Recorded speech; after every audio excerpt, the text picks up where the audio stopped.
இன்றைக்கு நம்ம வாசித்தோம் இல்லையா? இன்றைக்கு எதில் வாசித்தோம்? வெளிப்படுத்தின விசேஷம் 21வது அதிகாரம். அதை நீங்கள் வீட்டில் போயிட்டு இன்னொரு முறை நல்லா தியானம் பண்ணுங்கள். எவ்வளோ அழகான வசனங்கள், எவ்வளோ அருமையாக இருக்குது அப்படின்னு சொல்லிட்டு. இப்போ நீங்கள் கடந்த காலமாக சமீப காலத்தில் பார்த்தீங்கன்னா 2025ஆம் ஆண்டிலே ஒவ்வொரு கிறிஸ்தவர்களும் இந்த 2 காரியங்களை நீங்கள் அறிந்து கொள்ள வேண்டும். அப்படி இல்லை என்றால் உங்களுக்கு தான் பிரச்சனை. MD ஜெகன் அப்படின்னு சொல்லிட்டு யூடியூப்பில் நிறைய வரும், வீடியோ வரும். 25லே என்னென்ன நடக்கும் தெரியுமா உங்களுக்கு அப்படின்னு ஒரு வீடியோ. ஏற்கனவே புது வருஷம் வந்திருக்கு, வாழ்க்கையில் என்ன நடக்கும்னு சொல்லிட்டு பயந்து நாங்கள் இருப்போம் இல்லையா? கிறிஸ்தவர்கள் பயந்துருப்போம், எப்படி நடக்குமோ இந்த வருஷம், எப்படியோ 24ஆம் ஆண்டு கர்த்தர் ஆசீர்வதித்தார், இந்த 25ஆம் ஆண்டு எப்படி இருக்கும் பயந்துருப்போம். ஆனால் இப்படி இருக்கிற இந்த எண்டு டைம், கடைசி கால ஊழியங்கள் என்று சொல்லி நிறைய பயப்படப்பாங்க. 25ஆம் ஆண்டில் நடக்கவிருக்கும் 2 ஆபத்துகள் என்ன தெரிந்து கொள்ள கிளிக் பண்ணுங்கள் அப்படின்னு இருக்கும்.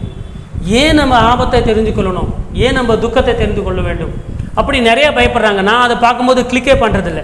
ஏற்கனவே துக்கத்தில் இருக்கிறோம், ஏற்கனவே பயத்தில் இருக்கிறோம், இன்னும் ஒரு புது பயத்தை நம்ம பார்த்துக்கொள்ள வேண்டுமா என்று சொல்லி கிளிக் பண்ணுறதே இல்லை. நிறைய பேர் இதே மாதிரி தான். நீங்கள் எல்லாமே படிப்பாங்க பைபிளில், வெளிப்படுத்தின விசேஷம் வரும்போது என்ன பண்ணுவாங்க? அதை டச் பண்ண மாட்டாங்க. அது நமக்கு உரியது அல்ல, நமக்கு உரியது அல்ல. ஒருத்தர் குதிரையில் வருவாராம், அவர் அப்படியே பூகம்பம் வருமா, அப்புறம் என்ன புயல் வருமா இல்லையா? அக்னி கடல்னு சொல்லப்பட்டிருக்கோம். முதலாவது கலசம் ஊற்றப்படும், 2வது கலசம் ஊற்றப்படும், அப்படி என்று சொல்லி நிறைய காரியங்கள் வரும். அருமை தேவஜனமே, இன்றைக்கு இந்த ஜனவரி மாதத்திற்காக நான் தியானித்து கொண்டிருக்கும் போது, ஜனவரி மாதத்தில் ஒரு அருமையான ஒரு ஆசீர்வாதமான ஒரு செய்தியை கொடுக்கணும் அப்படின்னு சொல்லி டிசம்பர் மாதத்தில் தியானி கொண்டு இருக்கும்போது எனக்கு கர்த்தர் பேசிய வசனங்களை நம்ம பார்க்க போகிறோம். என்னவென்று சொன்னால், இந்த செய்தியை 2011 ஜனவரி 1ஆம் தேதி ராத்திரி 1:30 மணிக்கு நான் கொடுத்துருக்கேன் இந்த சபையில். 2011 அப்போது ஸ்டீஃபன் ஃபாஸ்டர் இருந்தார். ஸோ பழைய ஆண்டு அவர் செய்தி கொடுப்பார். அவர் பயங்கரமான ஸ்மார்ட்டு. யார்? Stephen pastor. ஏன் சொல்லுங்கள்? அப்போ 2 செய்தி இருந்தது நமக்கு. புது ஆண்டு, பழைய ஆண்டில் என்ன பண்ணுவோம்? 2 பாட்டு பாடுவோம், கொஞ்ச நேரம் ஆராதனை பண்ணுவோம், அப்புறம் ஒரு செய்தி இருக்கும், அப்புறம் முழங்கால் படியிட்டு 11:45 முழங்கால் படிடுவோம், 12:15 வரைக்கும் வரும். மறுபடியும் பிகினிங்லேருந்து ஆரம்பிக்கும். எப்படி பிகினிங்லேருந்து? மறுபடியும் ஒரு 4 பாட்டு, மறுபடியும் ஒரு ஆராதனை, மறுபடியும் ஆராதனை முடித்துக்குள்ளே 1:30 ஆகிடும். மக்கள் பார்க்கும்போது கிட்டத்தட்ட 90% தூங்கிட்டு இருப்பீங்க நீங்கள் எல்லோரும். 90% அப்படியே கண்ணு அப்படியே மூடிக்கிட்டே இருக்கும். 1:30 மணிக்கு எழுந்து நம்ம செய்தி கொடுக்க வரும்போது நான் பாதி தூங்கிட்டு இருப்பேன், நீங்கள் முக்கால்வாசி தூங்கிட்டு இருப்பீங்க. ஸோ அந்த நேரத்தை அவர் என்ன பண்ணுவார்னா, முதல் செய்தி அவர் எடுத்துப்பார்.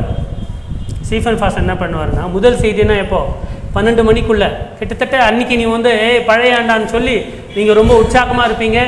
பழைய ஆண்டு பாட்டு பாடும்போது கைத்தட்டல் ரொம்ப அதிகமாக இருக்கும், சத்தம் அதிகமாக இருக்கும். புது ஆண்டு வெள்ளியமாக இருக்கும். ஏன்னா பாதி எனர்ஜி அப்பயே போயிட்டுருக்கும். அவர் பழைய ஆண்டு செய்தியை கொடுப்பாரு, புது ஆண்டு செய்தி எனக்கு கொடுப்பாரு. ஸோ அந்த செய்தியில் கொஞ்சம் மாற்றம் பண்ண நினைப்போம். அந்த தேடிக்கொண்டு இருக்கும்போது கர்த்தர் அந்த செய்தியை கொடுத்தாரு. அதில் இருக்கிற 1% உங்களுக்கு ஞாபகம் இருக்காது. ஏன்னா எனக்கும் ஞாபகம் கிடையாது. அது தேடும்போது அந்த வசனத்தை கர்த்தர் கொடுத்தாரு. இந்த செய்தியை நான் ஏற்கனவே சொல்லியிருக்கிறேனேன்னு சொல்லி என்னுடைய அந்த நோட்புக்கெல்லாம், பழைய நோட்புக்கை தேடும்போது அந்த செய்தி இருந்தது. ஸோ அப்படின்னு சொன்னால், சிங்காசனத்தில் வீற்றிருந்தவரின் மௌனம், the silence of the one who sat in the throne. சிங்காசனத்தில் இந்த வெளிப்படுத்தின விசேஷத்தில் 21ஆம் அதிகாரம்லாம் பார்க்குறோம் இல்லையா? 22 அதிகாரம் இருக்குது. அதில் சிங்காசனத்தில் வீற்றிருந்தவரின் மௌனம். நல்லா கவனிங்க. முதல் அதிகாரத்திலிருந்து 20ஆம் அதிகாரம் வரை சிம்மாசனத்திலே, அந்த சிங்காசனத்திலே வீற்றிருந்தவர் பேசவே இல்லை. நல்லா கவனிங்க. வெளிப்படுத்தின விசேஷம் வாசிக்கிறோம் இல்லையா? நிறைய பேர் பேசுகிறார்கள். ஆனால் சிங்காசனத்தில் யார் வீற்றிருக்கிறது? சிங்காசனத்தில் வீற்றிருக்கிறவர் அந்த வெளிப்படுத்தின விசேஷத்தில் இயேசு ஆட்டுக்குட்டியானவராக இயேசு கிறிஸ்துவா, இல்லை பிதாவாகிய தேவனா? இந்த கடைசி இந்த 2 அத்தியாயத்தில் வருகிறவர் பிதாவாகிய தேவன். 4வது 5வது அத்தியாயத்தில் வெள்ளையாக ஒரு சிங்காசனம் இருந்தது. அதில் ஆட்டுக்குட்டியானவர் உட்கார்ந்துருப்பார், அதில் இயேசு கிறிஸ்து உட்கார்ந்துருப்பார். இயேசு கிறிஸ்து கூட பிதாவோட சிங்காசனத்தில் உட்கார்ந்துருக்கிறாரு. ஆனால் இவருக்கு வேற சிங்காசனம், அவருக்கு வேற சிம்மாசனம். நீங்கள் வெளிப்படுத்தின 4வது அதிகாரம் 5வது அதிகாரம் வீட்டில் போய் வாசிங்க. அங்கே ஒரு வெள்ளையாக இருக்கிற ஒரு சிங்காசனத்தை பார்த்தோம். அங்கே ஆட்டுக்குட்டியானவர் உட்கார்ந்திருந்தார். அது ஆட்டுக்குட்டியானவர், அவர் பேசுறாரு. ஆனால் அந்த மெயின் சிங்காசனத்தில் உட்கார்ந்துருக்கிறாங்க பாருங்க, பிதாவாகிய தேவன், அவர் பேசவே இல்லை. இயேசு பேசினார், ஆனால் தேவன் பேசவே இல்லை. யோவான் பேசினார், யோவான் கூட பேசுறாரு. யார்? இயேசுவின் சீடர் யோவான் வெளிப்படுத்தின விசேஷத்தில் அவரும் பேசுறாரு, ஆனால் தேவன் பேசல. தேவதூதன் பேசுகிறான். தேவதூதன் தான் என்ன பண்றாரு? யோவானை அழைத்து கொண்டு எல்லாமே காட்டுகிறார், எல்லாமே சொல்லுகிறார். ஆனால் தேவன் பேசவில்லை. 24 மூப்பர்கள் பேசுகிறார்கள். அந்த சிங்காசனத்தை சுற்றி 24 மூப்பர்கள் என்ன பண்ணுவாங்க? கிரீடங்களை அணிந்து கொண்டிருப்பாங்க. அவங்களும் தன்னுடைய கிரீடத்தை வச்சு அவங்களும் கர்த்தரை தொழுது கொள்கிறாங்க. அவர்களும் பேசுகிறார்கள். ஆனால் சிங்காசனத்திலே உட்கார்ந்து இருக்கிற தேவன் பேசவில்லை. எல்லோரும் பேசினாங்க, ஆனால் தேவன் பேசவில்லை. ஸோ இந்த 24 மூப்பர்களும் பேசினார்கள், எல்லாமே நடக்கிறது. ஆனால் தேவன் மாத்திரம் பேசவே இல்லை. பூகம்பம் வருது, புயல் வருது, ஆனால் தேவன் பேசவில்லை. அதே மாதிரி கலசம் ஊற்றப்படுகிறது. முதலாவது கலசம் ஊற்றப்படுகிறது, ஒரு ஆபத்து வருது. 2வது கலசம் ஊற்றப்படுகிறது, ஒரு ஆபத்து வருது. இப்படி ஜனங்களுக்கு பல காரியங்கள் அந்த 2ஆம் வருகைக்கு பிறகு நடக்குது. எதிர்காலத்திலே நடக்கிற கிளைமேக்ஸ் சீன் இது. எல்லாமே நடக்கிறது. ஆனால் தேவன் மாத்திரம் என்ன பண்ணவே இல்லை, பேசவே இல்லை. நீங்கள் இன்னொரு முறை வெளிப்படுத்தல போய் பாருங்க, படித்து பாருங்க, தேவன் பேசுகிறாரா பாருங்க. எல்லாரும் பேசுகிறார்கள், ஆனால் தேவன் பேசவே இல்லை. அக்னி, யுத்தம் எல்லாம் நடக்குது, ஆனால் தேவன் பேசலை. வெளிப்படுத்தின விசேஷத்தில் பார்த்தீங்கன்னா 404 வசனங்கள் இருக்கிறது. எத்தனை வசனங்கள்? 404, 404 வெர்சஸ். 1வது வசனத்திலிருந்து அதிகாரத்திலிருந்து 22ஆம் அதிகாரம் வரைக்கும். அதில் 21ஆம் அதிகாரத்தில் ஒரு 27 வசனங்கள் இன்றைக்கு வாசித்தோம். 22ஆம் அதிகாரத்தில் இருக்கிற 48 வசனங்கள்.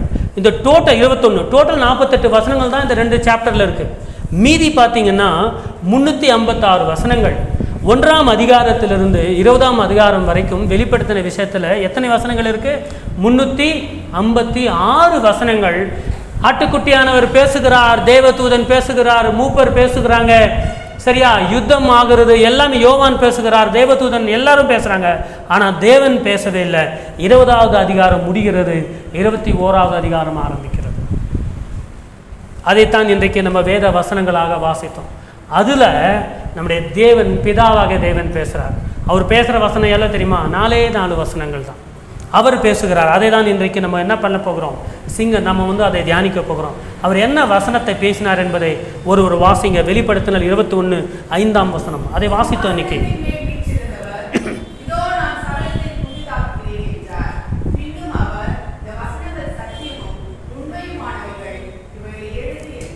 ஹல்லேலூயா.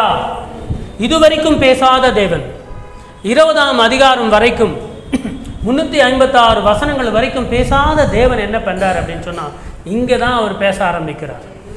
அவர் என்ன பேசுறாரு? சிங்காசனத்தில் மேல் வீற்றிருக்கிறவர், இதோ நான் சகலத்தையும் புதிதாக்குகிறேன். ஹல்லேலூயா. அவர் என்ன சொல்றாரு? சகலத்தையும் புதிதாக்குகிறேன். ஆதியிலே தேவன் வானத்தையும் பூமியையும் சிருஷ்டித்தார். தேவன் என்ன பண்ணாரு?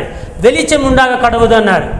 அன்னைக்கு பேசின தேவன் வெளிச்சம் உண்டாகினது, வானமும் பூமியும் உண்டாக கடவுது அப்படின்னாரு. உண்டாச்சு. ஆனால் ஆதியாகமம் அந்த முதல் 3 அத்தியாயங்களுக்கும் வெளிப்படுத்தல இந்த கடைசி 2 அத்தியாயங்களுக்கும் வித்தியாசம் என்னன்னா, அங்கே ஒரு பூமியும் வானமும் உண்டாக்கப்பட்டது. அது பாவத்திலே விழுந்து ஆதாமின் பாவத்தினாலே அது அழிக்கப்பட்டது. அது இப்போ நம்ம வாழுகிற பூமி எப்படிப்பட்டது? இது ஒரு அழிக்கப்பட்ட, அதாவது பாவத்தில் விழப்பட்ட ஒரு கரைப்படுத்தப்பட்ட பூமியாக இருக்கிறது. ஆனால் கர்த்தர் என்ன பண்ணுறார் அப்படின்னா, 21ஆம் அதிகாரத்தில் புதிய பூமியை அவர் என்ன பண்ணுறாரு? உருவாக்குகிறார். புதிய வானத்தை அவர் உருவாக்குகிறார். அந்த 21ஆம் அதிகாரத்தை வாசித்தோம் இல்லையா? அப்பொழுது ஒரு தேவதூதன் என்ன பண்ணுறாரு? இவரை அழைத்து கொண்டு போகிறார். யாரை அழைத்து கொண்டு போகிறார்? யோவான் அழைத்து கொண்டு போகிறார். போயிட்டு காட்டுறாரு, அங்கே பார் என்ன இருக்கு அப்படின்னு சொல்லிட்டு. அந்த இடத்துல யோவான் எதை பார்க்கிறார்? ஒரு மணப்பெண்ணை போல, ஒரு கல்யாண பெண்ணை போல என்ன ஆகிறது? புதிய எருசலேம் அல்லது பரலோகம் என்ன பண்ணுது? இறங்கி வந்து கொண்டிருக்கிறது. ஒரு மணவாளனுக்காக மேக்கப் செய்யப்பட்ட, அலங்கரிக்கப்பட்ட ஒரு மணவாட்டியை போல அந்த பரலோகம் என்ன வருகிறது? இறங்கி வருகிறது. அதனுடைய டிஸ்கிரிப்ஷன் தான் அடுத்தடுத்து வருகிற வசனத்தில் நம்ம பார்த்தோம். அருமையா தேவஜனமே, God is telling us, behold, I make everything new.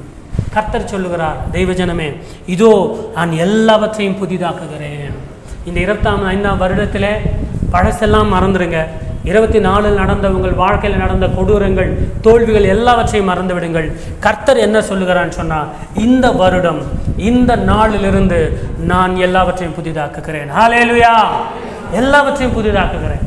பழைய, அதாவது அவருடைய சமூகத்தில் இருந்து என்ன போயிடுச்சான், பழைய பூமியும் பழைய வானமும் ஒழிந்து போயிற்று. கர்த்தர் என்ன பண்றாரு?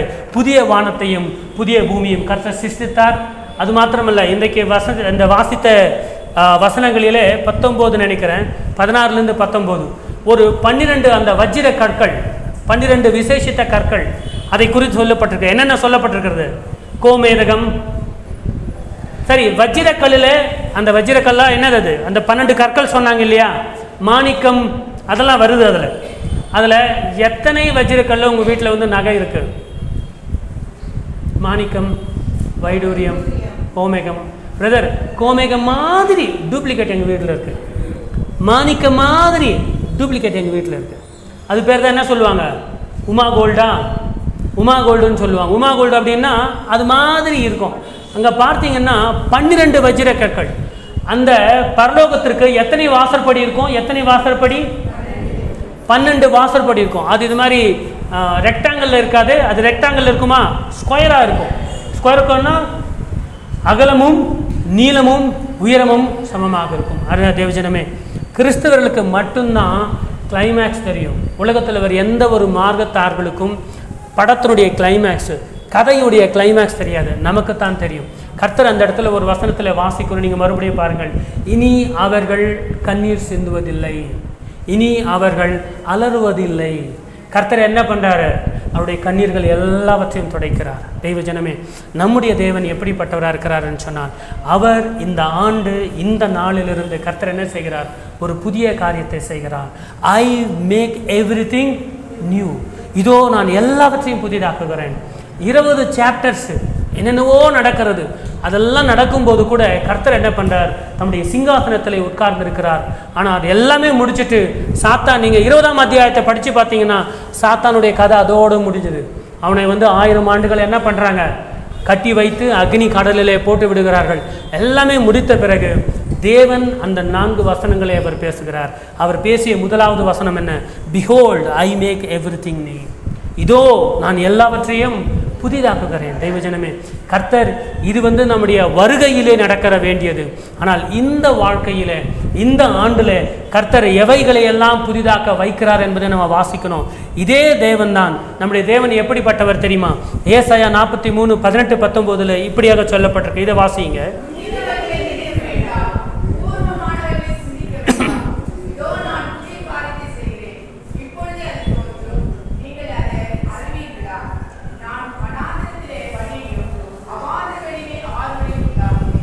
முந்தினவைகளை நினைக்க வேண்டாம். ஓகே, 24ஆம் ஆண்டு நடந்தது, நிறைய தோல்விகளை சந்திக்க, நிறைய கஷ்டங்களை பார்த்தீர்கள். ஆனால் கர்த்தர் சொல்றாரு, முந்தினவைகளை நினைக்க வேண்டாம், பூர்வமானவைகளை சிந்திக்கவும் வேண்டாம். ஏன் ஆண்டவரே? நான் இருக்கிறேன்ல. ஹல்லேலூயா!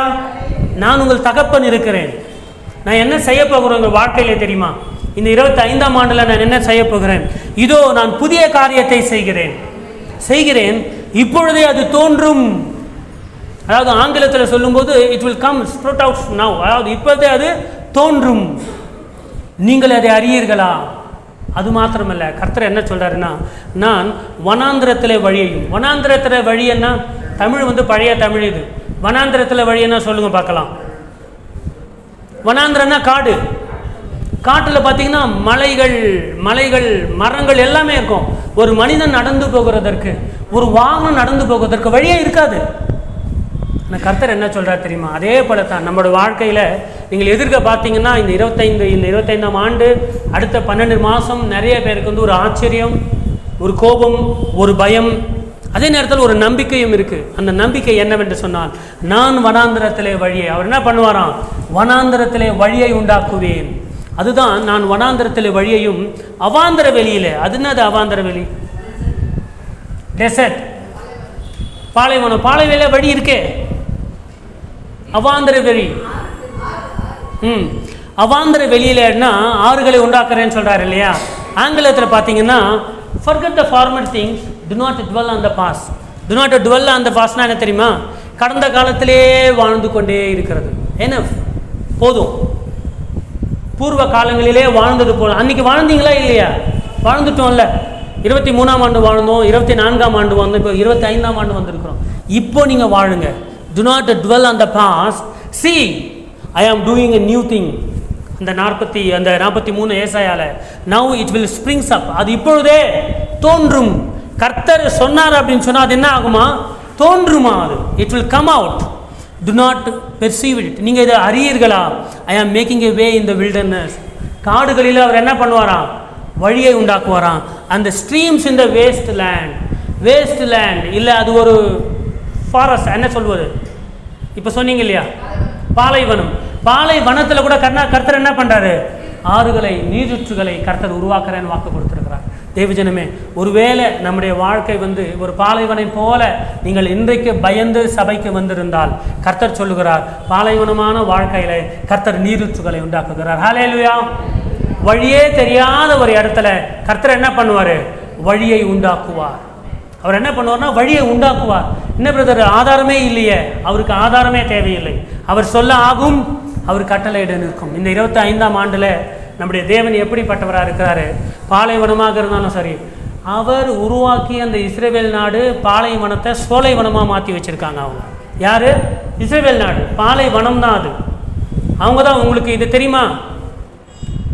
சொட்டு நீர் பாசனம் கேள்விப்பட்டிருக்கீங்களா? சொட்டு நீர் பாசனம் ஸ்ப்ரிங்கிள் பண்ணுவாங்க. அதாவது இதுக்கு முன்னால் கிராமத்தில் என்ன பண்ணுவோம், நம்ம ஒரு கால்வாய் மாலை தோன்றி தண்ணீரை என்ன பண்ணுவோம்? தண்ணீரை விடுவோம். அது தண்ணி போய் அது என்ன பண்ணுவோம்? இங்கேருந்து 1 கிலோமீட்டர் தூரம் போகும்.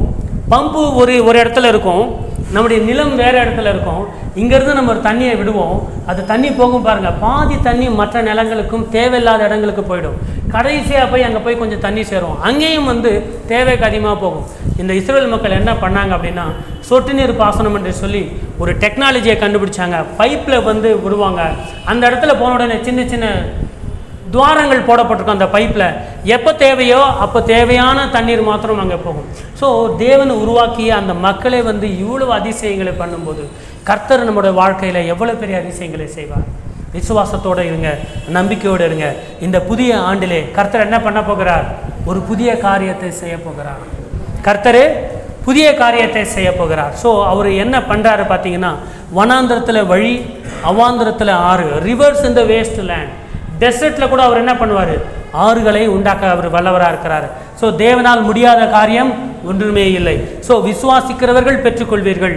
வனாந்திரமா வழி பிறக்கும். ஞாபகத்தில் வைத்துக் கொள்ளுங்கள். வனாந்திரமாக இருந்தாலும் காடாக இருந்தாலும் வழி பிறக்கும். அவாந்திரமா பயன்படாத நிலமா கர்த்தர் என்ன பண்ணுவார்? ஆறுகளை உண்டாக்குவார். அவர் ஆறுகளை உண்டாக்கும் போது அது ஒரு செழிப்புள்ளதாக மாறும். இந்த புதிய ஆண்டிலே கர்த்தர் செய்யக்கூடிய ஒரே ஒரு 3 காரியங்களை நம்ம சுருக்கமாக நான் பார்த்துவிட்டு போக போகிறோம். இந்த புதிய ஆண்டில் ஒரு நம்பிக்கை, ஒரு எதிர்பார்ப்பு, ஒரு விசுவாசம் நமக்கு வேணும். வெற்றியான ஒரு வாழ்க்கை நம்ம என்ன பண்ணுவோம்? கர்த்தர் கொடுப்பாரு. ஸோ என்ன அவர் செய்கிறார் என்று பார்ப்போம். இந்த புதிய ஆண்டிலே கர்த்தர் என்ன செய்வார்? புதிய ஆண்டிலே பிள்ளைகள் பெற்றோட்டத்தில் கேட்பாங்க, எனக்கு நீங்கள் என்ன செய்து கொடுப்பீங்க? கர்த்தர் என்ன பண்ணுறாரு அப்படின்னு சொன்னால், புதிய ஆண்டிலே அநேக நல்ல காரியங்களை செய்கிறாரு. அவர் என்ன செய்கிறார்? முதலாவது பார்த்தீங்கன்னா, கர்த்தர் என்ன செய்வாராம்? புதிய கூர்மையான இயந்திரமாக்குவார். நம்மளை என்ன பண்ணாரு? அவர் என்ன செய்வார்? புதிய கூர்மையான இயந்திரமாக்குவார். New sharp threshing machine having teeth. புதிய கூர்மையான இயந்திரமாக்குறேன்னு சொல்கிறாரு. ஒரு வசனத்தை நம்ம வாசிக்கலாம். ஏசாயா 41:15.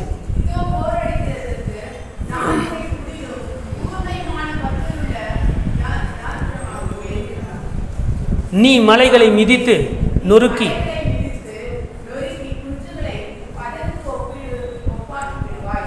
ஒப்பாக்கி விடுவாய். கர்த்தரை சொல்றாரு. என்ன சொல்றாரு அப்படின்னு சொன்னா, முதலாவது நம்ம என்ன சொல்றாராம்? இதோ போரடிக்கிறதற்கு நான் உன்னை புதிதும் கூர்மையுமான பற்களும் உள்ள இயந்திரமாக்குவேன். இயந்திரனா ஒரு மெஷின். அவர் என்ன பண்றாரா? நம்மளை நிறைய பற்கள் இருக்கிற ஒரு இயந்திரமாக்குறேன்னு சொல்றாரு. அதனால என்ன பிரதர் லாபம்?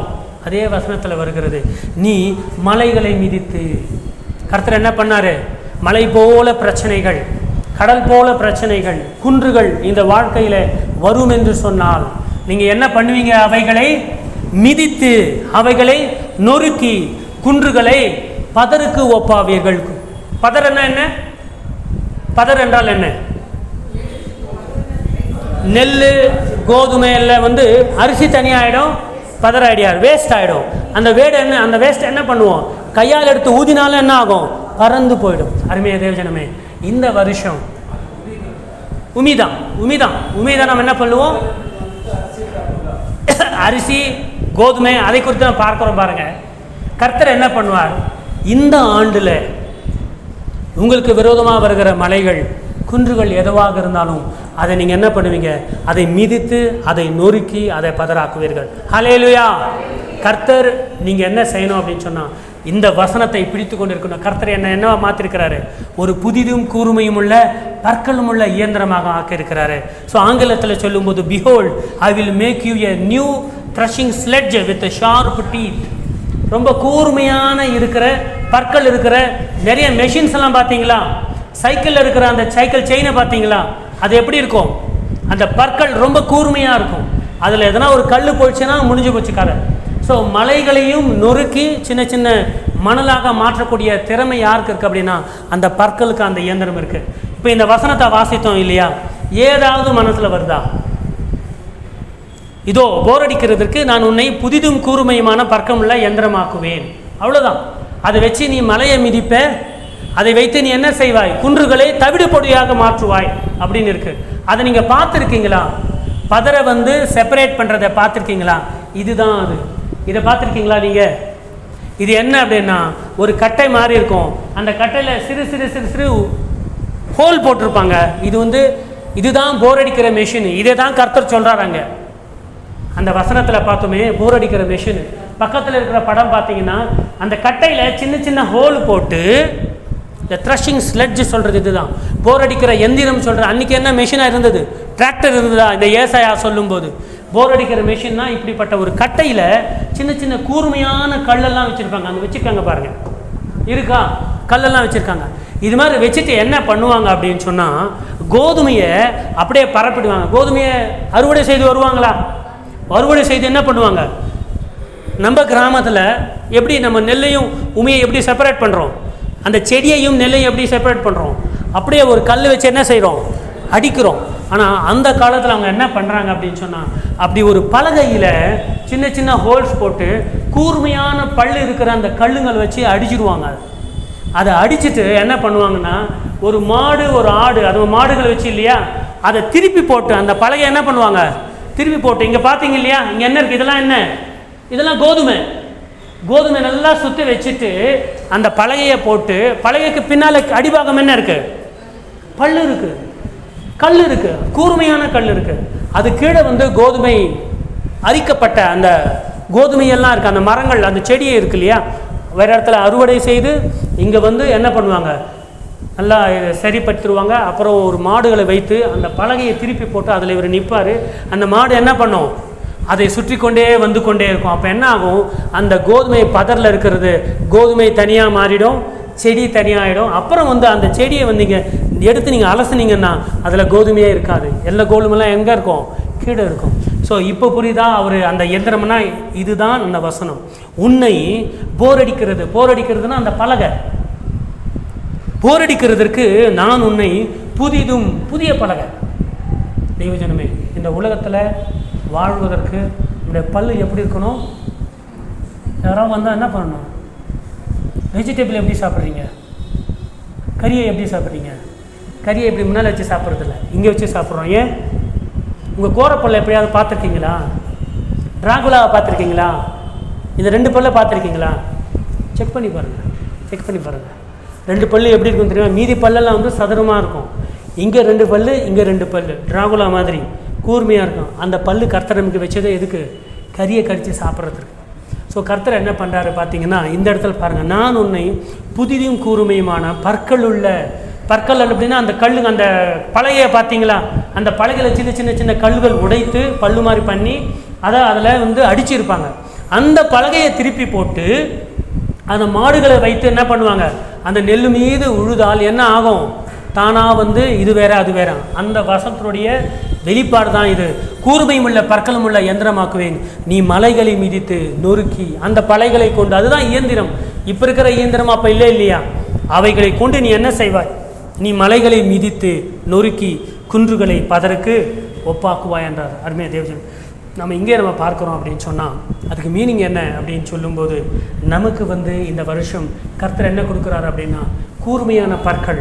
நம்மை ஒரு இயந்திரமாக மாற்றுகிறார்னா நமக்கு அவர் மன வலிமையை கொடுக்கிறார் என்று அர்த்தம். என்ன கொடுக்குறாரு? நமக்கு மன வலிமை. நமக்கு மன வலிமை வேண்டும். இந்த உலகத்தில் வாழ்வதற்கு மன வலிமை வேணும். திடீரென்று மகிழ்ச்சியோடு சந்தோஷமாக இருப்போம். திடீரென்று என்ன ஆகும் அப்படின்னு சொன்னால், ஒரு துர்ச்செய்தி வரும், உடனே இதயம் உடைஞ்சது பார்த்தீங்களா? அப்படியே துக்கத்தில் வந்துடுறோம் இல்லையா? நமக்கு சொந்தக்காரங்கள், நீங்கள் அதிகமாக நேசிக்கிறவர்களுக்கு திடீர்னு ஒரு ஆக்சிடென்ட் ஆச்சு அப்படின்னு கேள்விப்பட்ட உடனே அப்படியே நம்ம அதிர்ந்து போகிறோம், அலர்ந்து போகிறோம், வேதனையிலே சோர்ந்து போகிறோம். கர்த்தர் என்ன பண்ணுறாரு? இந்த வருடத்தில் உங்களை புதிதும் கூர்மையுமான பற்கள் உள்ள போரடிக்கும் இயந்திரமாக மாற்றுவேன்னு சொல்கிறாரு. அதை கொண்டு நீங்கள் என்ன செய்யணும்? நீங்கள் மலைகளையும் சூழ்நிலைகளையும், நமக்கு நிறைய சூழ்நிலைகள் வரும், எப்படி வருமோ தெரியாது. இதில் வேற அன்றைக்கு கொரோனா வந்தது, இப்போ இன்னொரு வைரஸ் வந்து கொண்டு இருக்கிறது. அதை விட இது ரொம்ப மோசமாக இருக்குது, நீங்கள் மாஸ்க் வச்சுக்கிட்டு போங்க, நீங்கள் சுத்தமுள்ள கையுள்ளவர்களாக இருங்க அப்படின்னு சொல்லி நிறைய பேப்பரில் நிறைய பேர் போட்டிங்க கூட. நம்முடைய குரூப்பில் கூட நிறைய பேர் என்ன பண்ணாங்க, கவர்மெண்ட் இப்படி இன்ஸ்ட்ரக்ஷன் கொடுக்குது அப்படின்னு சொல்லி போட்டுக்கொண்டு இருக்கிறார்கள். தேவஜனமே, தேவன் நமக்கு என்ன செய்கிறார் அப்படின்னு சொன்னால், மன வலிமையை கொடுக்க விரும்புகிறார். எத்தனை பேர் மன வலிமை இல்லாமல் இருக்கிறீங்க? திடீரென்று ஒரு துக்கமான செய்தியை கேள்விப்படும் போது அப்படியே நம்ம ஷேக் ஆகிறோம், நம்ம அப்படியே உடைந்து விடுகிறோம். கர்த்தர் நமக்கு மன வலிமையை கொடுக்க விரும்புகிறார். அதுதான் சொல்கிறாரு, அந்த மன வலிமையோடு நீங்கள் என்ன செய்வீங்க அப்படின்னு சொன்னால், மலைகளை போன்ற பிரச்சனைகள் வந்தாலும், குன்றுகளை போல பிரச்சனை வந்தாலும், அதை மிதித்து, அதை நொறுக்கி, அதை பதருக்கு ஒப்பாவீர்கள். ஹல்லேலூயா! உங்களுக்கு இந்த வருடம் வருகிற எந்த பிரச்சனையாக இருந்தாலும் அது பதருக்கு சமமாக கர்த்தர் மாற்றுவார். அதை யார் மாற்றணும்? இயந்திரத்தை அவர் கொடுத்துட்டாரு, பற்களை அவள் வைத்துட்டாரு. ஆனால் அதில் உழுது அதற்கு மேலே நடத்து, அந்த மாட்டு பார்த்தோம் இல்லையா, ஒரு மாடு பின்னால் ஓடிக்கிட்டே இருக்கும், அதுக்கு மேலே இந்த பலகை வச்சுருப்பாங்க, அது மேலே உழுற வேலை உங்களுது. தேவஜனமே, தைரியமாக இருங்க, நம்பிக்கையாக இருங்க. கடந்த வாரம் எங்கள் ஆஃபீஸில் ஒருத்தர் திடீரென்று லீவ் போட்டு நான் ஆந்திராவுக்கு போயிட்டேன் அப்படின்னு சொன்னார். என்ன அப்படின்னு சொன்னால், அவருடைய மனைவியுடைய தம்பி, பேச்சுலர், அவன் சூசைட் பண்ணி இறந்துட்டு இருக்கான். சூசைட் பண்ணி நிறைய சூசைட் கேஸை நம்ம கேள்விப்படுகிறோம். ஏன் தெரியுமா? அவர்களுக்கு மன வலிமை இல்லை. இந்த காலத்துடைய யூத்துக்கு என்ன இல்லை? மன வலிமை இல்லை. அது என்ன காரணமோ தெரியாது. அவருக்கு டிப்ரெஷன் என்ன ஆயிருக்கு அப்படின்னு சொன்னால், சூசைட் லெவலுக்கு போயிருக்காரு. அது லவ் ஃபெயிலியராக இருக்கலாம், இல்லைன்னா அவமானப்படுத்தப்படாமல் இருக்கலாம். உங்களை யாராவது அவமானப்படுத்தப்பட்டால் அப்படியே சோர்ந்து போய், அப்படியே உடைந்து போய் உட்கார்ந்துறீங்களா? கர்த்தர் சொல்கிறார், இல்லை, நீங்கள் கூர்மையான பற்கள் உள்ள இயந்திரம். நீங்கள் மலைகளை மிதிக்க தயாரிக்கப்பட்ட இயந்திரம். நீங்கள் மலைகளை நொறுக்க தயாரிக்கப்பட்டவர்கள். நீங்கள் ரொம்ப சாஃப்டாக இருந்தால் என்ன ஆகாது? அது ஆகிற காரியமே இல்லை. 25ஆம் ஆண்டு நீங்கள் எப்படியா இருக்கணும்?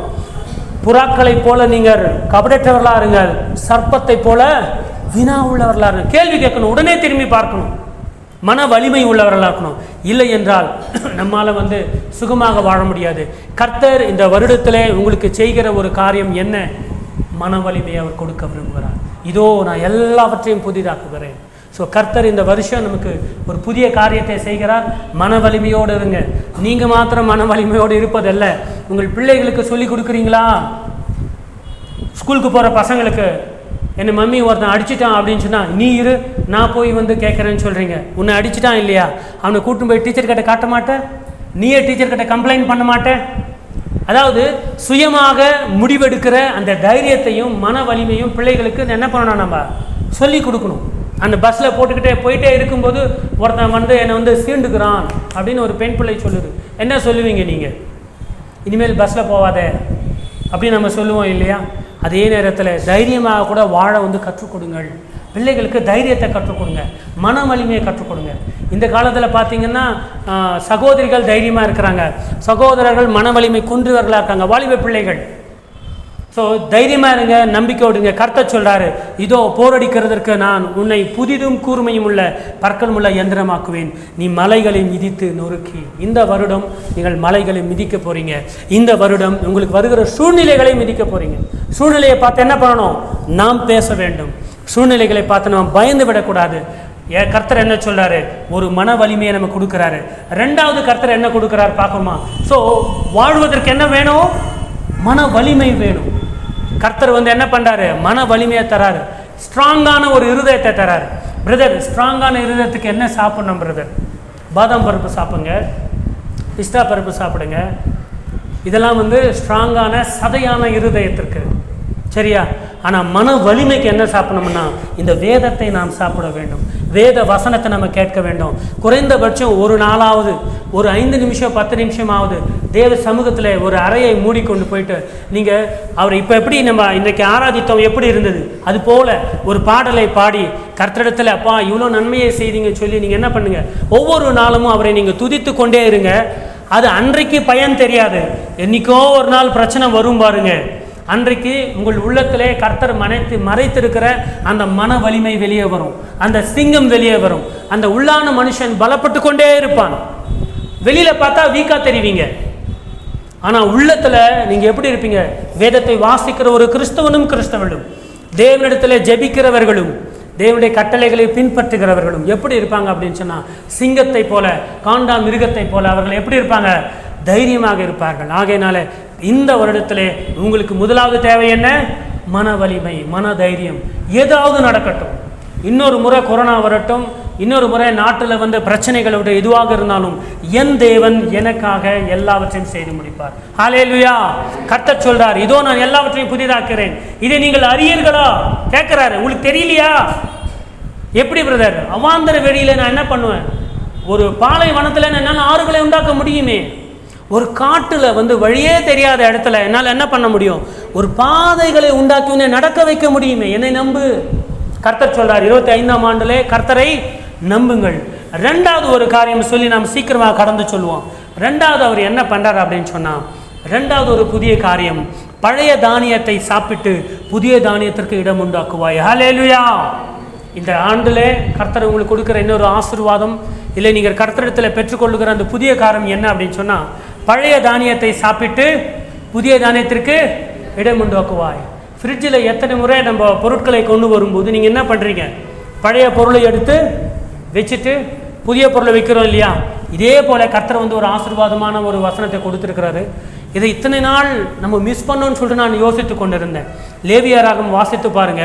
லேவியராகம் 26ஆம் அதிகாரம் 9ஆம் வசனம் 10ஆம் வசனம்.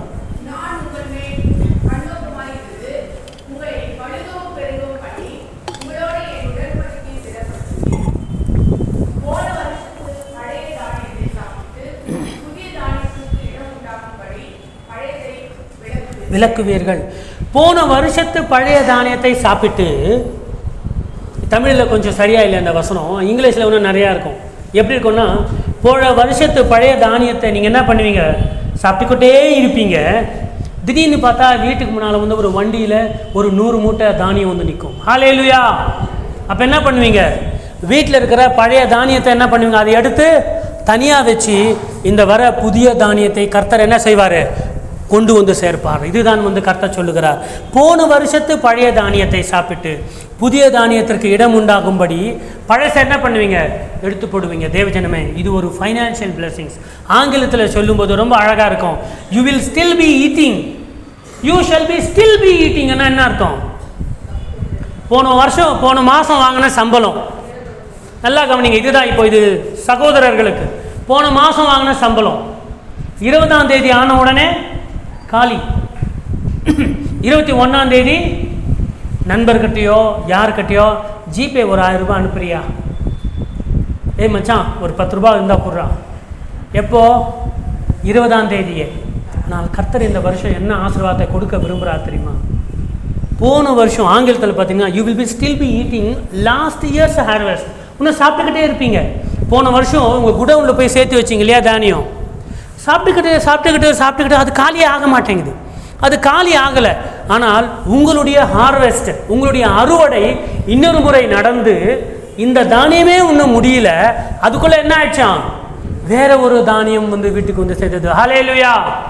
So you will be still be eating last year harvest when you will have to move it out. அது என்ன பண்ணணும்? அந்த தானியத்தில் என்ன பண்ணணும்? வெளியே வச்சுட்டு, இல்லை வேற ஒரு சின்ன அறையில் வச்சுட்டு, எதுக்காக? To make a room for a new harvest.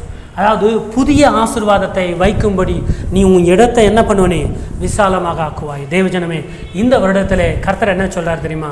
இந்த போன மாதம் சம்பளம் பத்தலை, போன வாரம் வாங்கிய கூலி 2 நாள் பத்த மாட்டேங்குது. அப்படிப்பட்ட சூழ்நிலை இருக்குமானால் கர்த்தர் உங்களுக்கு இந்த வருடம் சொல்லுகிற ஒரு வாக்குத்தத்தம் என்ன தெரியுமா? நீங்கள் அவருடைய கட்டளைக்கு கீழ்ப்பட்டி இனிமேல் சொல்லுகிறதெல்லாம் கீழ்ப்பட்டீங்க அப்படின்னு சொன்னால் still be you will have.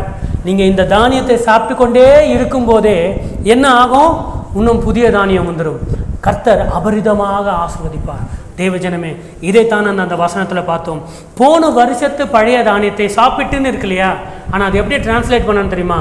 போன வருஷத்து தானியத்தை, பழைய தானியத்தை நீ சாப்பிட்டு கொண்டே இருக்கும்போது புதிய தானியம் வந்துடும், புதிய அறுவடை வந்துடும், புதிய சம்பளம் வந்துடும். உங்களுக்கு யார் யாரெல்லாம் பணம் கொடுக்க வேண்டி இருக்கிறதோ அதெல்லாம் வந்துடும்.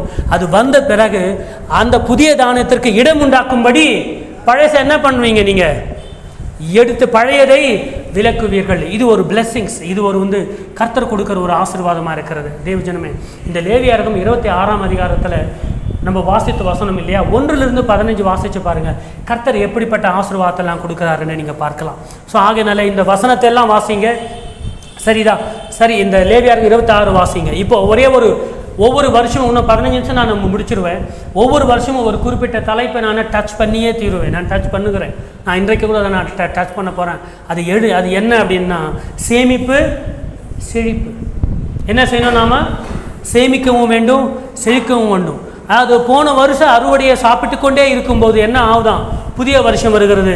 இதுதான் நாம் இப்பொழுது நம்ம பார்க்குறோம். ஆனால் எத்தனை பேருடைய வீட்டில் இப்படி நடக்குது? பிரதர், போன மாதம் வாங்கின சம்பளம் இன்னும் அப்படியே இருக்குது. போன மாதம் 20,000 சம்பளம் வாங்குறீங்க, 15,000 செலவாச்சு. எப்போ? 31ஆம் தேதிக்குள்ள. 1ஆம் தேதியோ 2ஆம் தேதியோ வரும்போது என் அக்கௌண்ட்டில் 25,000 அப்படியே இருக்கும்போதே இந்த மாதம் சம்பளம் வந்துடும். அது ஒரு 20,000. இப்போ எவ்வளோ ஆச்சு? 25,000 ஆச்சு. இந்த வருஷமும் கர்த்தருக்கு நீங்கள் கீழ்ப்பட்டு நடக்கும்போது ஹாஸ்பிட்டலுக்கு போக வேண்டிய அவசியம் இல்லை, ஆக்சிடென்ட் ஆகாது. 91ஆம் சங்கீதத்தில் இருக்கிற எல்லா ஆசீர்வாதத்தையும் கர்த்தர் உங்களுக்கு கொடுப்பாரு. நீங்கள் என்ன பண்ணுவீங்க? இந்த வருஷம் சம்பளத்தை சாப்பிட்டு கொண்டே இருக்கும்போது மறுபடியும் 30ஆம் தேதி வந்துடும். மறுபடியும் என்ன ஆகும்? சம்பளம் வரும். அது ஒரு 20,000 வரும். அதுக்கு முன்னால் ஒரு 5,000 சேமிப்பு, இங்கே ஒரு 5,000 சேமிப்பு இந்த வருஷம் வரும். இந்த நிலைமையில தான் நாம் இருக்கணும்னு சொல்லிட்டு எதிர்பார்க்கிறோம். ஆனால் நம்முடைய வாழ்க்கை, நிறைய பேருடைய வாழ்க்கை எப்படி இருக்குது தெரியுமா? சம்பளம் வருது பிரதர், இஎம்ஐ 10ஆம் தேதி கட் ஆகுது, வாடகை கொடுக்குறோம், வீட்டில் போயிட்டு எதனா பொருட்கள் வாங்கி போடுகிறோம். 20ஆம் தேதி வந்த உடனே அக்கௌண்ட்டு காலி ஆகி விடுகிறது.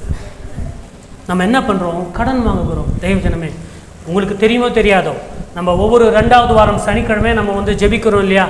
நேற்று கூட ஜெபிக்கும் போது கடன் பிரச்சனை நம்ம சபையில் இருக்கிறவர்களுக்கு தீர வேண்டும் என்று சொல்லி நாங்கள் ஜெபித்தோம். பாஸ்டர் ஆசீர்வாதம் பாஸ்டர் வந்திருந்தார். நம்ம ஜெபித்து கொண்டிருக்கிறோம். ஒவ்வொரு முறையும் ஒவ்வொரு வாரமும் ஜெபித்து கொண்டிருக்கிறோம். நீங்களும் ஜெபிங்க. ஸோ ஒரு ஆசீர்வாதமான வாழ்க்கை நமக்கு வேணும்னா நமக்கு என்ன இருக்கக்கூடாது? கடன் இருக்கவே கூடாது. எத்தனை பேர் கடன் இல்லாமல் இருக்கிறீங்க? கையை உயர்த்துங்கள். கடன் இல்லாமல் இருக்கீங்க, கடன் இல்லாமல் இருக்கீங்க, கடன் இல்லாமல் இருக்கீங்க, கடன் இல்லாமல் இருக்கீங்க. அப்படின்னா பேங்க்கில் பேலன்ஸ் இருக்குது. நீ கடன் கொடுப்பாய், கடன் வாங்க மாட்டாய் என்று கர்த்தர் ஆசீர்வதிக்கிறார். இந்த கரங்கள், இந்த 4 கரங்கள் 40 கரங்களாக இந்த வருஷத்துக்கு எண்டில் உயரணும். ஹல்லேலூயா. நான் கேட்பேன், மறுபடியும் இந்த வருஷம் டிசம்பரில் கேட்பேன், யாருக்கு இருக்கிற கடனெல்லாம் தீர்ந்தது அப்படின்னு கேட்பேன். அன்றைக்கு இந்த 4 கரங்கள் அல்ல 40 கரங்கள் உயர்த்தும்படி கர்த்தர் ஆசீர்வதிக்கிறேன்னு சொல்றாரு. கர்த்தர் சொல்றாரு, நீங்க போன வருஷத்தை தானியத்தை சாப்பிட்டு கொண்டே இருக்கும்போது புது தானியம் வந்துடும். ஐயோ, இந்த புது மூட்டையை எங்கே வைக்கிறது? அந்த பழைய மூட்டையை எடுத்து கொஞ்சம் பக்கத்தில் வச்சு இந்த புது மூட்டைக்கு என்ன பண்ணுங்க? இடத்த ஆக்குவாங்க. கர்த்தர் ஒரு பிளஸ்ட் லைஃப், கர்த்தர் ஒரு ஆசீர்வாதமான வாழ்க்கையை இவங்களுக்கு கொடுக்க விரும்புகிறார். அவர் வாக்குத்தத்தம் பண்ணிட்டாரு. ஆனால் நம்ம பக்கத்துலேருந்து நம்ம ஒன்று செய்யணும் இல்லையா? செய்யணுமா இல்லையா? செய்யணும். சம்பளம் வந்த உடனே மச்சான் வாடா அப்படின்னு சொல்லி நேராக ஒரு பெரிய ஹோட்டலுக்கு கூட்டின்னு போயிட்டு, அம்பையரில் கூட்டின்னு போயிட்டு ஒரு ரான் சிக்கன் பிரியாணி, ஒரு என்னென்னவோ பேரெல்லாம் சொல்லி நீங்கள் சாப்பிட்டு 10,000 சம்பளம் வாங்குறவன் 2,000 அன்றைக்கே அந்த நேரமே சாப்பிட்டு வீட்டுக்கு 8,000 ரூபாய் கொண்டு வந்தால் என்ன நடக்கும்? இப்படிப்பட்ட ஆசீர்வாதம் கிடைக்குமா? கிடைக்காது. அவரு கரெக்டாக இருக்காரு. யாரு கரெக்டாக இருக்காரு? நம்முடைய தேவன் கரெக்டாக இருக்காரு. நாமும் கரெக்டாக இருக்க வேண்டும். தேவஜனமே, இன்றைக்கு என்ன நம்ம செய்கிறோம் அப்படின்னு சொன்னால், ஒரே ஒரு சாட்சியை நான் சொல்லிவிட்டு போகிறேன். என்ன சாட்சி அப்படின்னு சொல்லும்போது, நான் 2022 நம்ம வீடு வாங்க விஷயத்தில் ஒரு 5 லட்சம் வந்து நகை வாங்கி, நகை முத்தூத்தில் நகை வச்சு 5 லட்சம் வாங்கினேன். 5 லட்சம் வாங்கும்போது அந்த முத்தூத் அப்ளிகேஷன் கூட இன்ஸ்டால் பண்ணிட்டேன். வட்டி வந்து இதிலே கட்டலாம். ஸோ ஒரு குறிப்பிட்ட தேதி வந்தால் போதும், என்ன ஆகும், 3500 ரூபாய் உங்களுக்கு வட்டி நீங்கள் கட்ட வேண்டும் அப்படின்னு மெசேஜ் வரும். சில நேரத்தில் வந்து அது வட்டி கூட இன்க்ரீஸ் ஆச்சு, அந்த வட்டி பர்சன்டேஜ் 4500 ரூபாய் அப்படின்னு வந்துடும். என்ன, 5000 ரூபாய் வாங்கி 5 லட்சம் வாங்கியது, அது வந்து வட்டி 99 பைசா அப்படின்னு சொன்னாங்க. நான் வாங்கிட்டேன், தேவைப்பட்டது, அது வாங்கிட்டேன். இப்போ 5 லட்சம் வட்டி. இப்போ நிறைய பேருக்கு கடன் இருக்கு இல்லையா, எப்படி தீர்க்கிறீங்க நீங்கள்?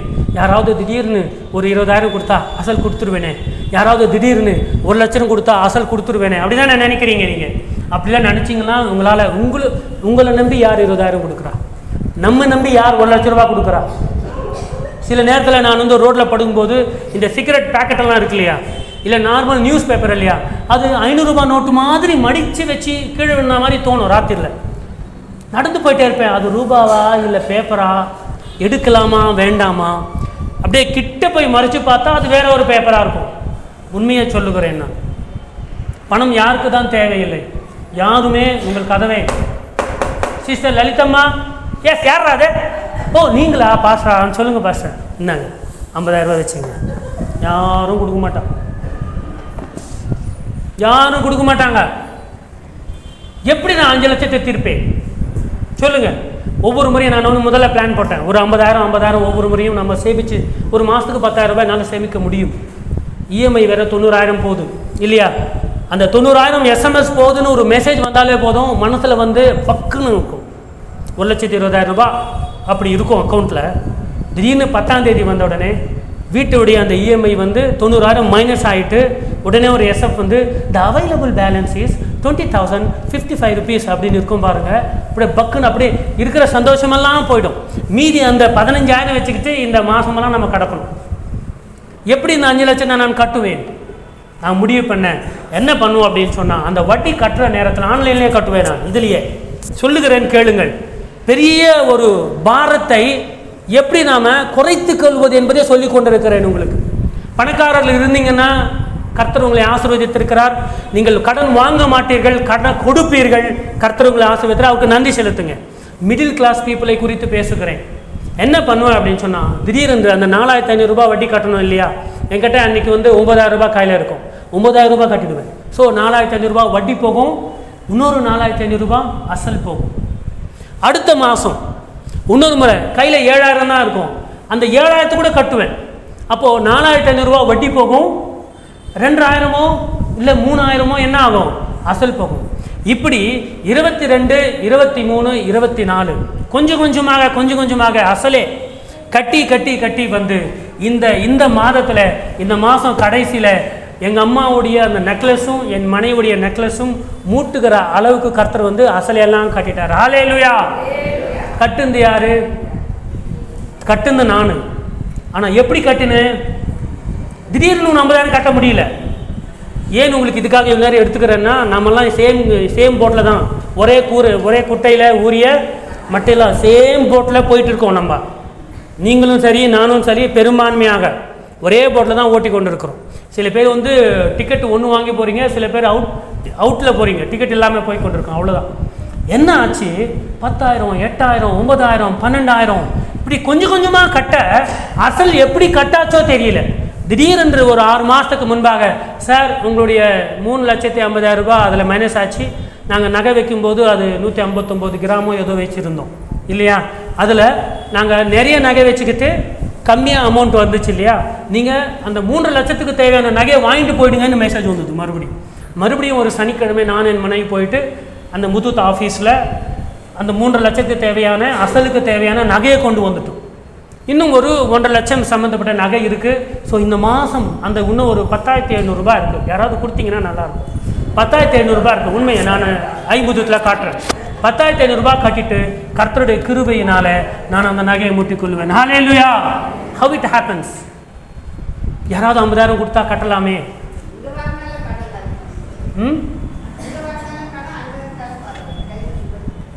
கொடுத்துடலாம். கடன் கொடுக்குறீங்க, கடன் கொடுக்கணும் இல்லையா? அடுத்த வாரம் இல்லை இந்த மாதம் போயிட்டு அந்த 10,500 ரூபாய் கொடுத்துட்டு நான் என்ன செய்ய போகிறேன், நான் நகையை வந்து மீட்டு கொண்டு வர போகிறேன். நான் என்ன சொல்லுகிறேன் அப்படின்னு சொன்னால், தேவஜனமே, பழையதை சாப்பிட்டு கொண்டே இருக்கும்போது புதியதை கர்த்தர் கொடுக்க தயாராக இருக்கிறாரு. ஆனால் பழையதை சீக்கிரமாக சாப்பிட்டு வச்சுட்டா ஏன் அப்படின்னு சொன்னால் சேமிப்பு இல்லை. ஸோ தேவஜனமே, பட்ஜெட் போடாத செலவு நீங்கள் செய்யாதீங்க, பட்ஜெட் போடாத செலவு செய்யாதீங்க. கடைசியாக ஒரே ஒரு பாயிண்ட் நான் சொல்லிவிட்டு போகிறேன். இது வந்து 2வது சாட்சி. பணத்தை பற்றி தான் நாம் சொல்ல போகிறோம். க்ளோஸ் முடிச்சுட்டு நம்ம போயிட்டே இருக்கலாம். எனக்கு தெரிஞ்ச ஒரு கிறிஸ்தவன் கணவன் மனைவி 2 பேருடைய சம்பளம் வந்து 25,000 ரூபா. நல்லா கவனிங்க, கணவன் மனைவியோட சம்பளம் எவ்வளோ? 25,000 ரூபா. நல்ல கிறிஸ்தவர்கள் தான். அவங்க வந்து அடிக்கடி பேசுவாங்க. நான் பேசும்போது அவருக்கு வந்து ஒரு சரீரத்தில் ஒரு பலவீனம், பிளட் டெஸ்ட் எடுக்க பணம் இல்லை. மனைவிக்கு ஒரு சரீரத்தில் அந்த கர்ப்பப்பையில் ஏதோ ஒரு பிரச்சனை இருக்கிறது. அதை போய் என்ன டெஸ்டிங் எடுக்கலான்னு பார்த்தா பணம் இல்லை. ஸோ இப்படி பேசும்போது நான் அந்த பிரதர் சிஸ்டருக்கு நான் பேசினேன். அவங்களும் நல்ல கிறிஸ்தவர்கள் தான். பேசும்போது என்ன நீங்கள் ஒரு எமர்ஜென்சி ஃபண்டு வைக்கலையான்னு கேட்டேன். எமர்ஜென்சி ஃபண்டுனா என்ன? திடீரென்று தேவைப்பட்டால், திடீரென்று ஒரு ஹாஸ்பிட்டல் தேவைப்பட்டால் ஒரு 10,000ஆவது வீட்டில் இருக்கணும். உங்களுக்கு யாருக்காவது எமர்ஜென்சி ஃபண்டு இல்லையா? இனிமேலாவது வீட்டில் ஆரம்பிங்க. கணவனுக்கு தெரியாமல் மனைவியோ, மனைவிக்கு தெரியாமல் கணவனோ ஒரு 10,000மோ 20,000மோ நீங்கள் எங்கேயோ இடத்துல வைங்க. திடீர்னு மனைவி வந்து என் பையனுக்கு, அதாவது நம்முடைய பையனுக்கு உடம்பு சரியில்லைன்னு சொல்லும்போது இவங்ககிட்ட 1000 ரூபாய் வாங்கிக்கலாமா, அவங்ககிட்ட கேட்கலாமா என்று கேட்காம, அப்போ கணவன் வந்து பாருமா, நான் ஒரு 10,000 ரூபாய் எடுத்து சேமித்து வச்சிருக்கேன், இதை எடுத்துக்கொண்டு ஹாஸ்பிட்டலுக்கு போகலாம், கர்த்தர் செய்வார்ன்னு சொல்லும்போது அந்த மனைவிக்கு உங்கள் மீது நம்பிக்கை வரும்.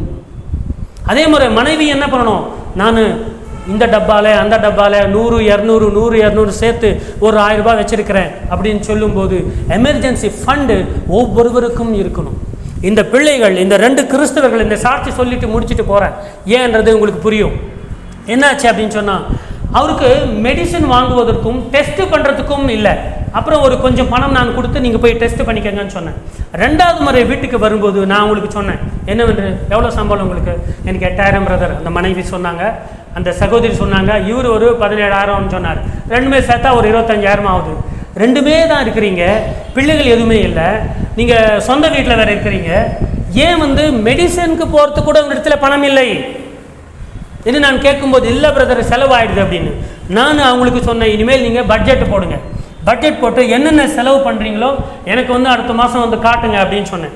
ஒரு 3 மாதத்துக்கு அப்புறம் வந்து காட்டினாங்க. கணவன் மனைவி வந்தாங்க, அவர் மொபைல்லே காமிச்சார், பிரதர் பாருங்கள் 25,000 ரூபா, சாப்பாட்டுக்கு இவ்வளோ செலவாச்சு, இதுக்கு இவ்வளோ செலவாச்சு அப்படின்னு சொல்லிட்டு சொல்லும்போது திடீரென்று என்ன பண்ணார் அப்படின்னு சொன்னால், அவருக்கு வந்து சொந்தக்கார பையனுக்கு பர்த்டே அந்த லிஸ்ட்டில் போட்டிருந்தாங்க. 25,000 ரூபா சம்பளம், செலவெல்லாம் பார்த்தீங்கன்னா 28,000 ரூபாய் ஆச்சு. எவ்வளோ ஆச்சு? 28,000 ரூபாய் ஆச்சு. எனக்கு இந்த 3,000 ரூபாய் எங்கே பண்ணீங்க, எப்படி அட்ஜஸ்ட் பண்ணிங்கன்னா, கடன் வாங்கினேன் பிரதர். இப்படி ஒவ்வொரு மாதமும் கடன் வாங்கி 40,000-50,000 ரூபாய் கடன் வச்சிருக்காரு இப்போதைக்கு. அப்போ ஒவ்வொரு மாதமும் கடன் இருக்குது. நான் என்ன பண்ணேன், அந்த லிஸ்டெல்லாம் பார்த்தேன். பிறந்த நாளுக்கு, சொந்தக்காரன் பிறந்த நாளுக்கு, நல்லா கணவன் மனைவி கவனிங்க, சொந்தக்கார பையனுடைய பிறந்த நாளுக்கு 3,000 ரூபாய் கிஃப்ட் வச்சுருக்காங்க, இல்லை 2,500 ரூபாய் வச்சுருக்காங்க. இது என்ன அப்படின்னு கேட்டேன். பர்த்டே அப்படின்னு சொன்னாங்க. பர்த்டேன்னு சொன்ன உடனே அது யாருடைய பர்த்டே தெரியுமா? புருஷனுடைய சொந்தக்கார பையனுக்கு வச்சுருக்காங்க. நான் அப்படியே மறைச்சி பார்த்தேன். நம்முடைய நிலைமை என்ன? மாதம் 25,000 ரூபாய். ஒருடைய பர்த்டேக்கு போயிட்டு நீ 2,500 ரூபாய்க்கு 3,000 ரூபாய்க்கு கிஃப்ட் வச்சா குடும்பம் தாங்குமா அப்படின்னு கேட்கும்போது அவர் சொன்னார், இல்லை பிரதர், போன மாதமோ அதுக்கு முன்னால் மாதமோ என்னுடைய மனைவியுடைய சொந்தக்காருக்கு ஒரு பர்த்டே நடந்தது, அவங்களுக்கு வந்து 3,000 ரூபாய் 2,500 ரூபாய் கிஃப்ட் வைக்கணும்னு சொல்லிட்டு இந்த அம்மா கம்பல் பண்ணாங்க. நான் அப்போது வந்து கிஃப்ட் வச்சேன். அப்போ உன் சொந்தக்காரங்களுக்கு பர்த்டே வந்தால் மாத்திரம் 3,000 ரூபாய் கிஃப்ட் வைப்பேன், அப்போ எங்கள் அண்ணன் பையனுக்கு கிஃப்ட் வைக்கிறதுக்கு நான் 3,000 ரூபாய் செலவு பண்ணக்கூடாதா அப்படின்னு செலவு பண்ணி புருஷனும் பையனும் மட்டனும் கிஃப்ட் வச்சு இவங்க நாசனமாக போயிட்டு இருக்காங்க.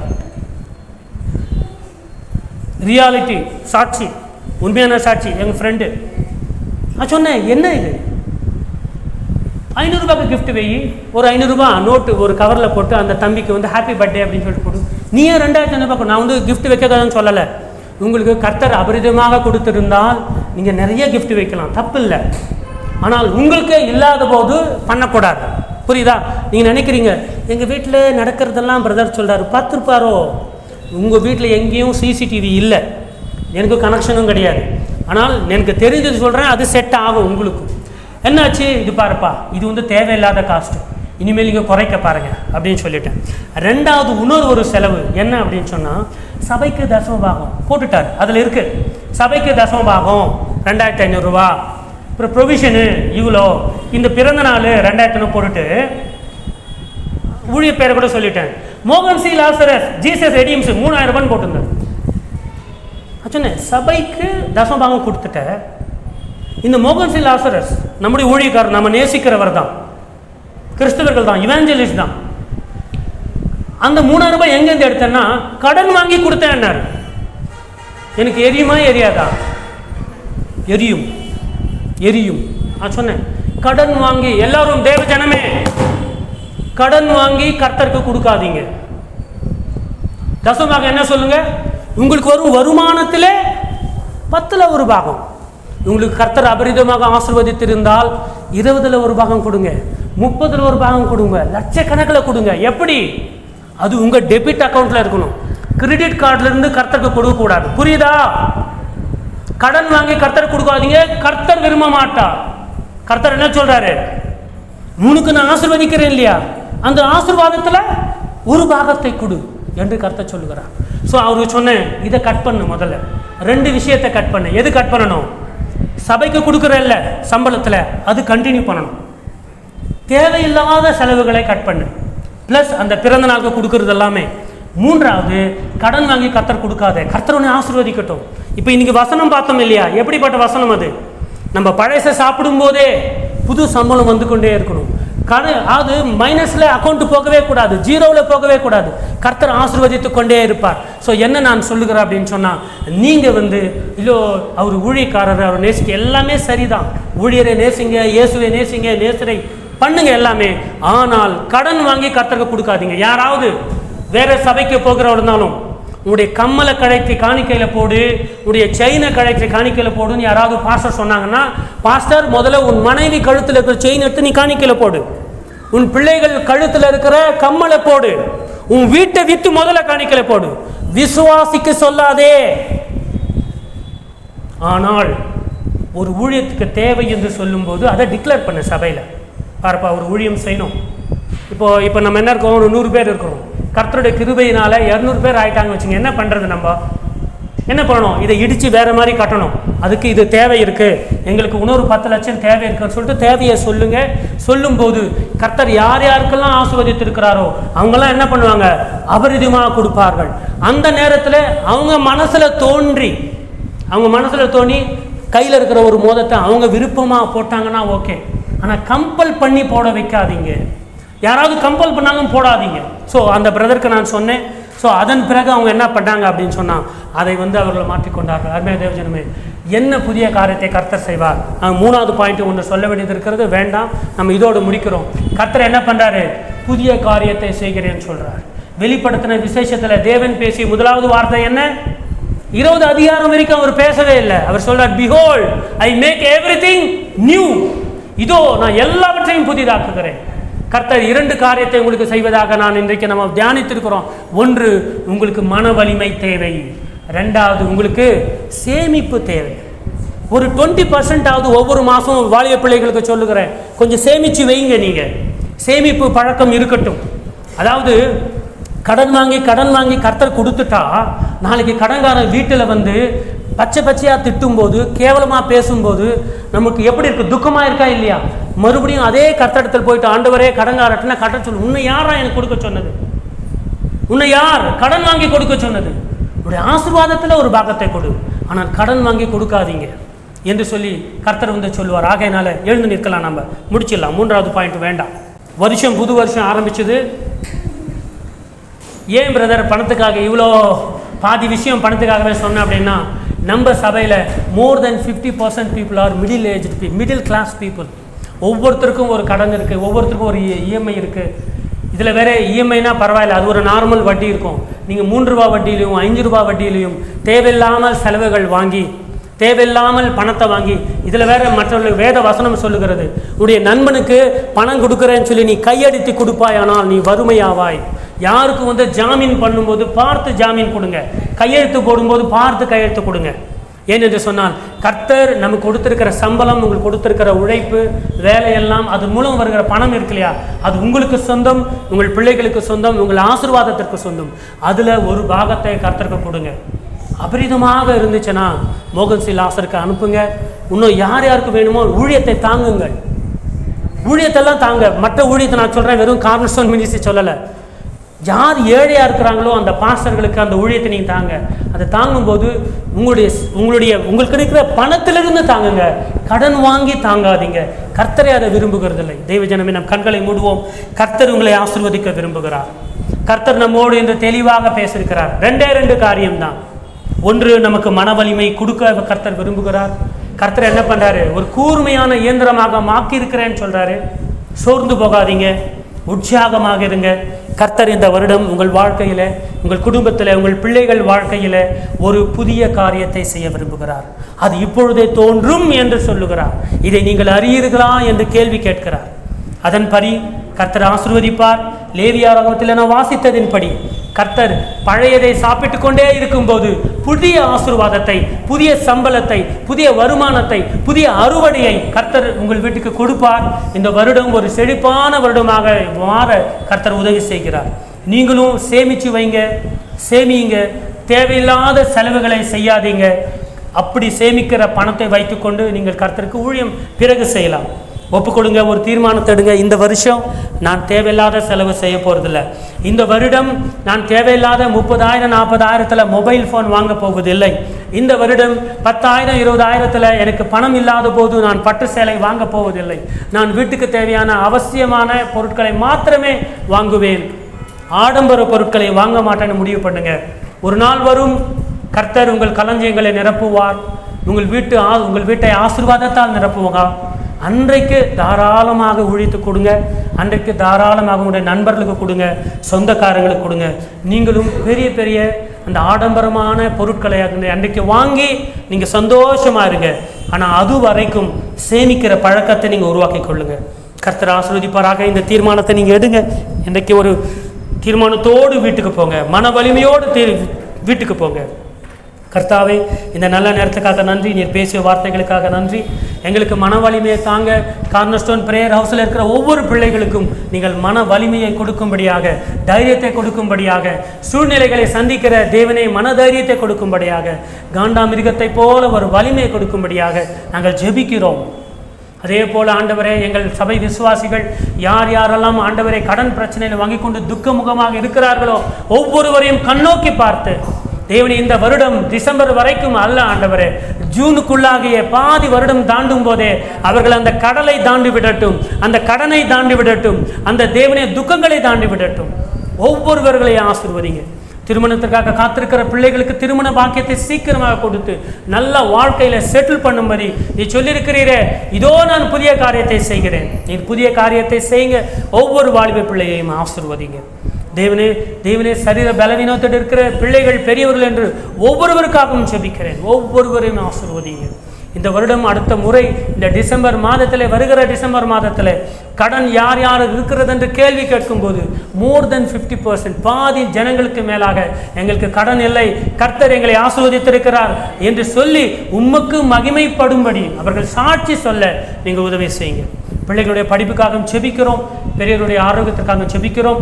வேலை செய்கிற பிள்ளைகள் ஆண்டவரே, சகோதரர்கள் தங்களுடைய சம்பளத்தை குடும்பத்திற்கு கொடுக்கும்படி, வீணடிக்காதபடிக்கு அவர்கள் சேமிக்கும்படி, எல்லோரும் மகிழ்ந்து இருக்கும்படி, சந்தோஷமாக இருக்கும்படி உங்களுடைய கிருபையை நீங்கள் கொடுக்கும்படியாக ஜெபிக்கிறோம்.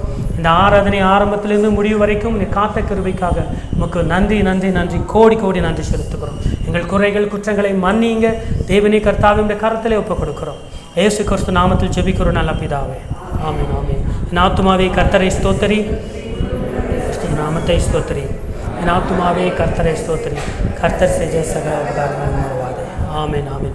கர்த்தராகிய இயேசு கிறிஸ்துடைய கிருபையும், பிதாவாக தேவனுடைய அன்பும், பரிசுத்த ஆவியானவருடைய அந்யோன்ய ஐக்கியமும் என்றும் என்றும் சதா காலங்களிலும் நம்மோடு நம்ம குடும்பத்தோடும் இருப்பதாக. ஆமென் ஆமென். ஹல்லேலூயா, ஹல்லேலூயா.